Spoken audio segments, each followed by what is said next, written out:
Thân ái kính chào quý vị và các bạn, chúng ta được gặp nhau trên kênh kỹ thuật thi công cơ điện. Mình là Nguyễn Đức Tiến Luyện á. Hôm nay mình làm được cái chuyên đề đó là điện dân dụng, để chúng ta đấu công tắc đèn nó như thế nào và chúng ta đấu một cái ổ cắm, một cái công tắc. Thì quý vị và các bạn, đó là những đề tài quý vị là sẽ, nếu loại công tắc này là chúng ta phải dùng một bút khí điện để chúng ta mở các chân của nó ra. Và thứ hai nữa là giả sử như cái công tắc khác đi nữa thì chúng ta cũng phải cần một cái bút khí điện, một cái ba ke, một cái kìm và một cuộn băng keo. Thì để mà chúng ta làm được cái điều này đó thì quý vị và các bạn đó không phải ai cũng làm được, cho nên mình sẽ hướng dẫn quý vị và các bạn nào mới bước vào nghề và tập tành làm nghề, hay là các em học sinh đang yêu thích về nghề điện. Thì đầu tiên đó là ở đây là cái công tắc hai quay đi, nãy đã làm xong rồi. Thì bây giờ đó các bạn xem là tưởng tượng là cái công tắc này, công tắc đơn nè. Thì cái nếu mà hãng Bana hay là hãng khác thì nó có cách chúng ta để chúng ta gắn nó hết nha. Đây là công tắc đơn. Thì cái công tắc đơn để mà điều khiển cho cái đèn này đó thì các bạn sẽ thấy là chúng ta làm nó như thế nào. Nếu như nó nằm trong cái ổ đế này thì chúng ta sẽ bắt cái thằng này vô, nó nằm trong ổ đế thôi, và dây chúng ta âm trong tường thì nó sẽ luồn vào đây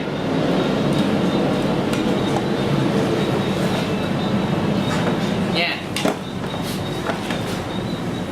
Dây 5 tường nó nằm ở đây. Thì hôm nay Luyện muốn làm một cái đề tài cho điện dân dụng mà không phải ai cũng làm được. Đó là bây giờ mình gắn đơn giản nha, một cái công tắc này đi. Thì cái công tắc này là nó, các bạn thấy là cái đầu chấm nè, cái dấu chấm này là nó thể hiện là một chiều. Là khi chúng ta bật cái dấu này nó đọc này là nó có điện, nó sáng đèn, và chúng ta tắt nó như thế này, chúng ta bật này nó có điện. Thì như vậy đó, chúng ta để ý cái này nha. Thì bên này chúng ta cấp cái nguồn điện nó đi tới nguồn điện đây, cái dây lửa thôi. Cái công tắc này là chúng ta chỉ cấp lửa thôi nha. Đó, chúng ta cấp ra đây. Cái này thì Luyện để từ từ đi vô đế đi. Cái đầu tiên để sau ấy đi. Rồi với hai nữa là các bạn cấp vào cái nắp số 1 này.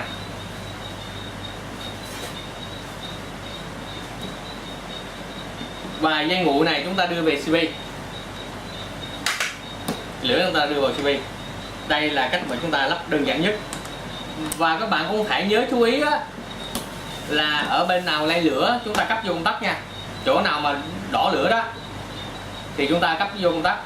Và cái dây nào mà không đỏ lửa thì chúng ta cấp vô cái dây mát này, dây đen này. Thì chúng ta làm cái dây này ở này là các bạn sẽ thấy là nó như thế này.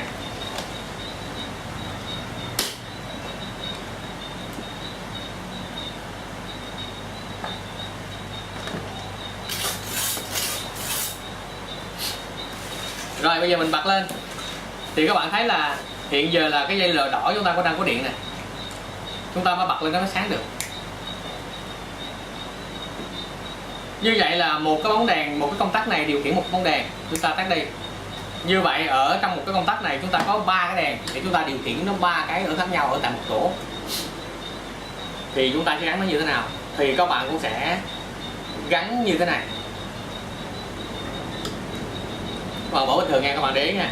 Ở đây các bạn đúng cái khe đó, các bạn bóp nó vô thôi. Các bạn thấy nó vô không?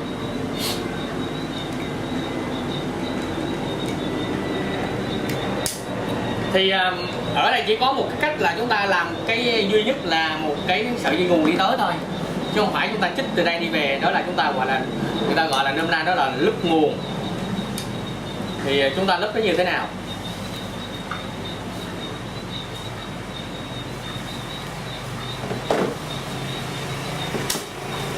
Lúp như thế này nè. Cái sợi dây đỏ này nè các bạn, cái sợi dây đỏ này chúng ta thấy nó có điện không? Rồi nha, bây giờ Luyện mới bật CB lên qua thử là ngay chỗ này chúng ta thử lửa này.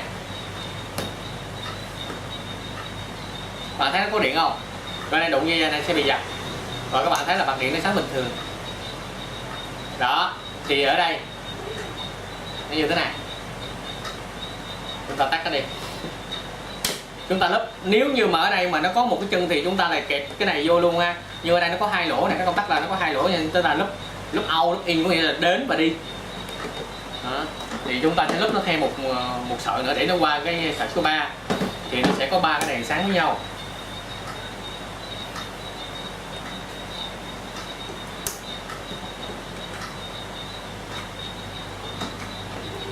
Các bạn thấy đơn giản dễ hiểu không? Rồi, cho mình chút xíu thời gian mình lấy 3 cái đèn.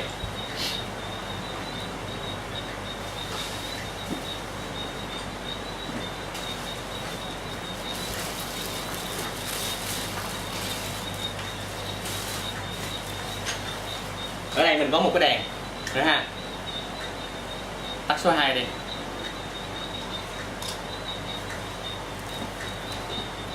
Cúp điện rồi đúng không nào? Mình đấu vô cái đèn số 2 này.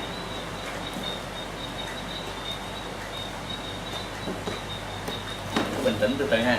Còn cái đèn nữa.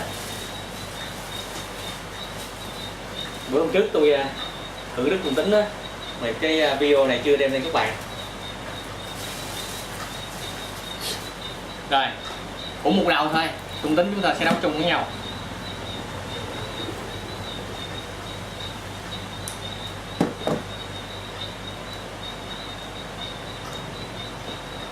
Như vậy là cái dây mát á, hay là cái dây mát, hay là cái dây trung tính, hay là dây lạnh đó, thì các bạn sẽ xe cái này lại nè.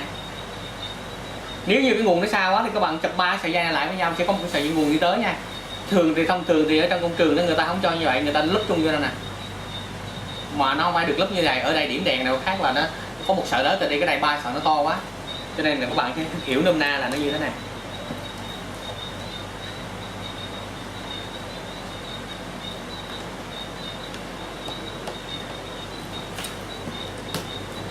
Công tắc này bật rồi.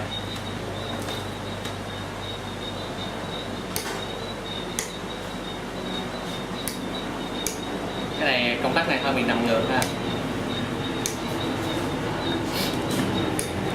Bỏ ngược đầu. Các bạn thấy là 3 cái đèn này nó sáng lên hết không nào? Cái này là mình gắn lụng ngược đầu thì mình sẽ xoay cái đầu nó lại thôi. Mình bỏ cho đúng chiều luôn nha. Cái này hai cái đầu này mình lắp qua đây.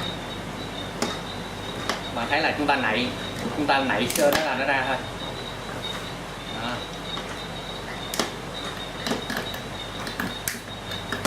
Rồi, thế là chúng ta bật cái này nó lên sáng hết.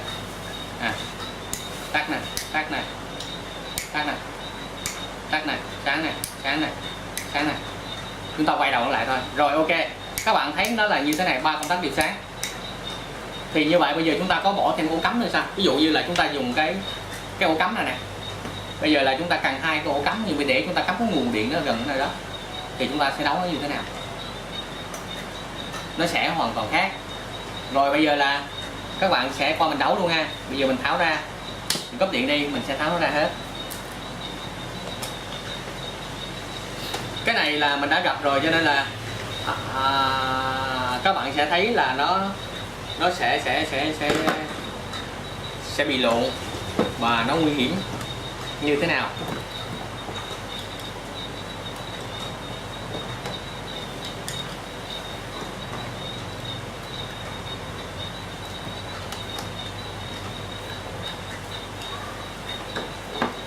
Đây là chúng ta chia sẻ, học hỏi lẫn nhau, tạo tình thương mến thương với nhau trong nhân điện ha. Bạn nào biết rồi thì cũng hãy thông cảm, để dành cho những bạn không biết có những cơ hội để học, để là tự lắp cái công tắc đèn và ổ cắm cho nhà mình. Thì các bạn sẽ thấy là ở đây chúng ta có 2 cái đèn và một cái ổ cắm. Thì chúng ta sẽ làm nó như thế nào? Thì các bạn cũng sẽ bỏ ổ cắm này bình thường vào. Nhưng mà các bạn sẽ cấp nguồn vào ổ cắm trước. Đó là các bạn lấy sợi dây đỏ này nha, còn cắm nó vào đây. Các bạn nói mới ở đây thì các bạn chắc chắn là ở đây là sẽ không bao giờ có điện ở đây. Lý do là chúng ta chưa cấp nguồn ở đây. Cái đây là chúng ta phải lúp cái vùng dây nóng á. nguồn dây nóng á, chúng ta cúp qua đây này, chúng ta cấp nguồn cho công tắc mà. Cái này là tôi thấy là ở nhà dân á, dân dụng ở ngoài thì làm rất là nhiều, nhưng mà những nhà mà sang sang bây giờ thì người ta không làm như vậy nữa. Cái nào rõ ràng ở đâu đó, còn trường hợp bất đắc dĩ thì người ta mới làm cái việc đó thôi, chứ kỹ sư người ta thiết kế rất là ok. Rồi bây giờ ok chưa nào? Còn dây nguội á thì cũng sẽ lấy từ cái ô cắm, mà nó phải có cái này, đúng không? Cũng nhắc lại một lần nữa, đó là các bạn sẽ lấy lửa nguội cho đúng nha. Rồi để lát nữa rồi chuyển cho các bạn thấy. Cái này là dây nguội này, dây nguội này.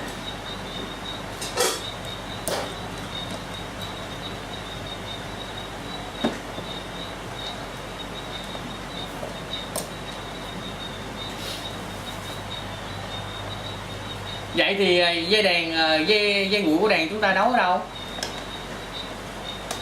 Chúng ta thường nếu mà nó lớn quá ở bài bản thì nó sẽ không nối, nhưng mà ở đây á, hạn chế cái nối dây đó. Các bạn biết là tôi rất là không thích nối dây, cho nên là tôi cố gắng là kẹp hai cái đầu dây này lại với nhau.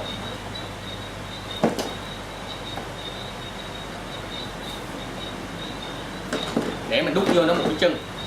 Như vậy là quý vị thấy là ở trong công trường lớn đó, nó bắt là chúng ta phải dây nào ra dây đó, và nó sẽ không có trường hợp là nhập nhằng và nó không có đủ. Ở đây tại vì cái công tắc này đó là nó không có được lớn giống như mở ốc, mà chúng ta nhắc to được. Ở đây chúng ta đẩy nó qua đây như này đó, trung tính chúng ta lấy đây. Như vậy là còn hai cái khiển của đèn đó thì cũng không khác gì, đó là các bạn sẽ muốn công tắc nào cũng được hết. Cái này cũng được ha, này. Rồi ở đây, và một cái đèn còn lại.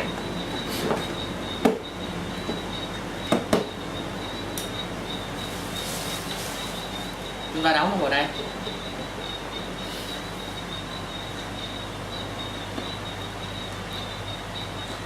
Rồi bật CP lên.